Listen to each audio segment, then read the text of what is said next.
I miss the days of EA very much knocking it out of the park. I know that might seem like a strange concept considering how they are often today. And while they do make some games, even now, that I really enjoy, there's a lot of decisions that they do that often leave me scratching my head. But I have fond memories of when I saw that logo. It usually meant I was going to be in for a good time. Back on the PS1 and forward, I remember seeing that logo for the Medal of Honor games, and I have many great memories with them. And honestly, they still play great to this day. EA knew how to deliver quality licensed games as well, from many memorable Lord of the Rings titles to some of my favorite Bond entries. But at the start of the 360 and PS3 generation, they were interested in creating their own IPs. I remember EA coming out that they wanted to focus more on original properties than license-based games. This seemed like a really good direction to go in, and potentially grow the publisher. This is also where we saw the birth of some great titles like Dead Space, Dante's Inferno, and Army of Two. I miss when EA was in this mindset and created games that offered direct single-player and co-op action. Army of Two especially was great then, and is still now, and needs to come back.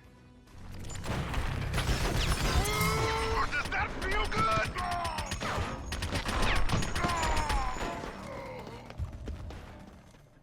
Army of Two was built as a co-op focused third-person shooter. Again, I miss games like this. No expansive and crazy loot system, no numbers flying out of enemies when you shoot them, no bloated things that bog down the pacing, just fairly linear shootouts that last the perfect amount of time. So much so that it leaves you wanting just a little bit more, and because of the short length, it's easy to jump right back into. In a modern time where so many big games want to eat up all of your time, I miss and honestly crave these types of experiences. Give me a direction, throw a lot of bad guys at me, and give me some fun guns to shoot. Army of Two knows what it is, and even after all these years, it's still a blast.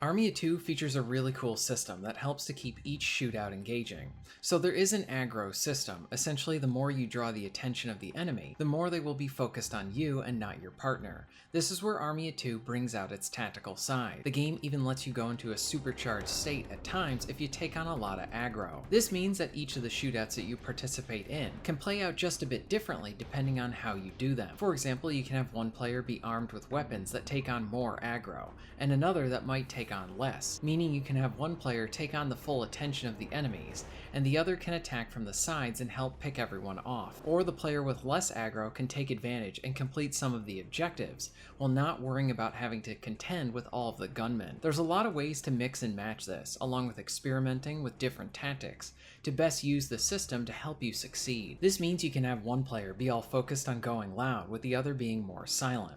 Or you can equip yourselves with weapons that balance each other out depending on the situation. For example, what if both of you are pinned down by the enemy? One player draws the attention, while the other slips around them to get to a better position to hit them from behind, or where they are most vulnerable. Then you can catch the enemy in the middle. There's plenty of stuff like this while in each of the firefights, and it has you considering all these different variables, since the enemy plays by the rules of the aggro system. Now that doesn't mean if you have no attention on you, no enemy will react to you if you get too close to them. They will eventually notice you, but it will just take longer.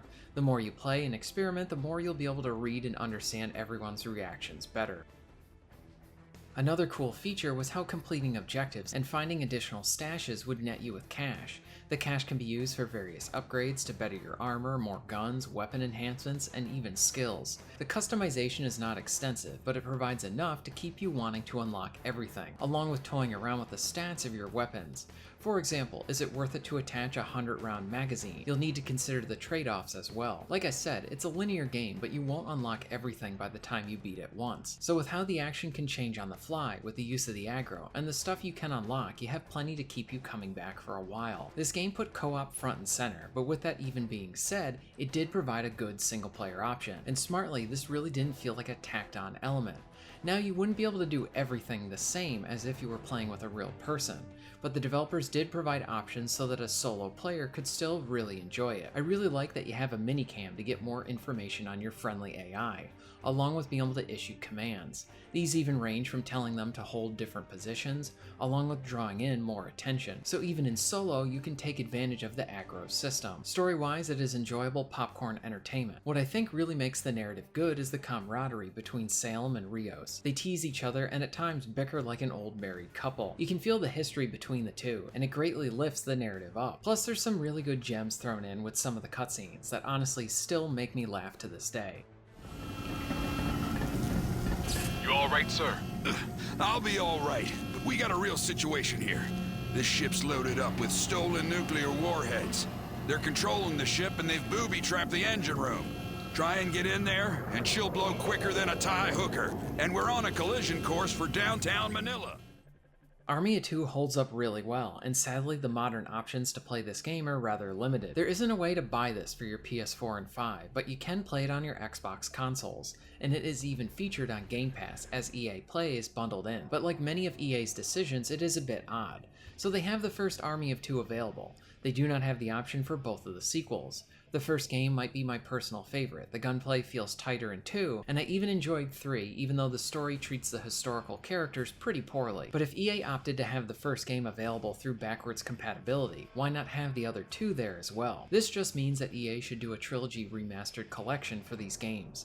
While I primarily covered the first title here, I would love to see all 3 back and remastered. I do want to clarify as well, I do not want these games remade, but rather I would prefer remasters with all the bells and whistles, with improved frame rates and performance, along with the online for each of the games back up and running. Oh yeah, there's one other thing. So you can play the first game on your Xbox, but the online is no longer an option. You only have split screen. I do love split screen, but I miss the convenience of online too. I do not think an Army of Two remaster would set the world on fire, or make a killing for sales, but I think something like this would do pretty well, since there is a fan base for these titles, and it is something that I think would still resonate with many gamers today too. A remaster would also be a great way to test the waters, and see if there's a large enough interest for a potential new game. Now that is something that I would love to see as well, but I would want it to be in the style of these games.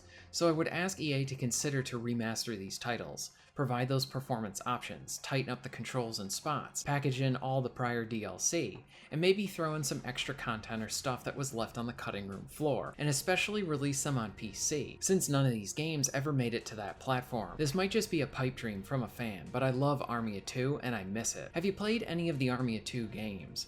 Would you like to see this series back? Let me know all of this in the comments down below. If you're interested in being notified of new videos, please hit the subscribe button and bell. And if you would like to support the channel and get early access to content, please check out my Patreon. All of the links will be at the end of this video and within the description. And thank you very much for watching.